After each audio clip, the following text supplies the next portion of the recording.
అల్లు అర్జున్ గారు నిన్న మీరు హడావుడిగా మా ముఖ్యమంత్రి వర్యులు అసెంబ్లీ వేదికగా సంధ్యా థియేటర్లో జరిగినటువంటి వ్యవహారంపై మాట్లాడిన తర్వాత సినిమా ఇండస్ట్రీ తరపున మీరు ప్రెస్ మీట్ పెడుతుర్రు.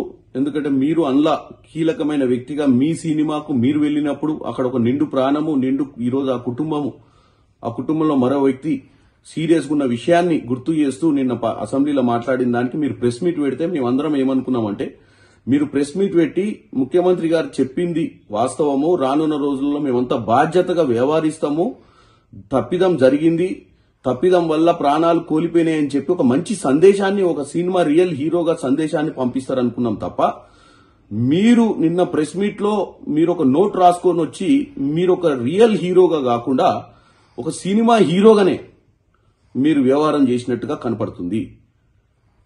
ఈరోజు కాంగ్రెస్ పార్టీ మీరు 3 ఏళ్లు కష్టపడి సినిమా తీసిరు, నష్టాలు జరగకూడదనే మీ షోకి ఎక్స్ట్రా మీరు అమౌంట్ పెట్టినా గానీ ఒప్పుకోవడం జరిగింది. కాంగ్రెస్ పార్టీ అన్ని వర్గాల ప్రజలను, అన్ని రకాల వ్యాపారవేత్తలను ఆదుకునే ప్రక్రియలనే ఈరోజు మీ సినిమాకు మీరు రేట్లు పెంచినా గానీ ముఖ్యమంత్రి గారు, సినిమాటోగ్రఫీ మంత్రి గారు ఒప్పుకున్నారు. కానీ ముఖ్యమంత్రి గారు ఏం చెప్పారు, రానున్న రోజులలో ఇట్లాంటి ప్రీమియర్ షోస్ వేసినప్పుడు బాధ్యతగా ఉండాలి, ఇలాంటి జరగకుండా చూసుకోవాల్సిన అవసరం ఉంది, లేదా నేనున్నన్ని రోజులు ఇలాంటి వాటికి పర్మిషన్ ఇవ్వనని కూడా చెప్పిండు. అది ఆయన పర్సనల్ ఉద్దేశం కాదు, ప్రజలను ఉద్దేశించుకొని మాట్లాడుతుండు. అక్కడ ప్రతిపక్షాలు ఉన్నాయి, అక్కడ ఎంఐఎం పార్టీ వాళ్ళు అడిగిన ప్రశ్నకు సమాధానం చెప్తూ ఈ విషయాన్ని ఆయన మాట్లాడినప్పుడు మీరు ప్రెస్ మీట్ పెట్టి అవును ఆ రోజు మీరు సినిమా థియేటర్లో ఉన్నప్పుడు బయట అంబులెన్స్ ఎందుకు వచ్చింది, ఏం జరిగిందని తెలుసుకోకుండా మీరు టోటల్ సినిమాని చూడటం జరిగింది, ఇంటికి పోవడం జరిగింది. నెక్స్ట్ డే మార్నింగ్ దాకా నాకు ఆ విషయం తెలవడం చెప్పడంతో మాకు అర్థమైపోయింది మీ సినిమా ఎంత కలెక్షన్ చేస్తుంది అన్న ఇంట్రెస్ట్ మీద మీ జాస ఉంది తప్ప నేను పోయిన దగ్గర ఏం జరిగిందని తెలుసుకునే ప్రయత్నం చేయలేదు.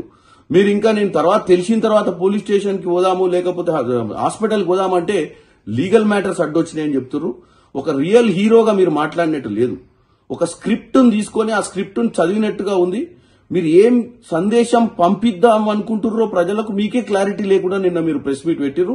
డెఫినెట్ గా ఇది వేరే హీరోలు గాని, వేరే పొలిటీషియన్స్ గాని, వేరే ఎవరైనా ఈ రాష్ట్రంలో ఇది ఒక ఎగ్జాంపుల్. మనం ఎక్కడికన్నా పోయినప్పుడు ఒక బాధ్యతగా ఉండాలి, మన వల్ల ప్రజలకు నష్టం జరగొద్దు అన్న ఒక సందేశాన్ని ముఖ్యమంత్రి గారు పంపించినప్పుడు మీరు నన్ను హ్యూమిలియేట్ చేసిండు, నన్ను హ్యూమిలియేట్ చేయడం జరుగుతుంది, నన్ను ఎందుకు టార్గెట్ చేస్తురో నాకు తెలియదు అని మీరు ప్రెస్ మీట్ పెట్టడం మాత్రం చాలా విడ్డూరంగా ఉంది. మీరే కాదు ఎవరైనా మీరు హీరోలు, మిమ్మల్ని రియల్ హీరోలుగా చూస్తారు ప్రజలు. వాళ్ళు ఆ 3 గంటల సినిమాను మీరు చూసినప్పుడు వాళ్ళు మీలో ఒక మంచి హీరోని చూస్తారు. మీరు బయట కూడా అలానే వ్యవహారం చేయాలని కోరుకుంటున్నాను.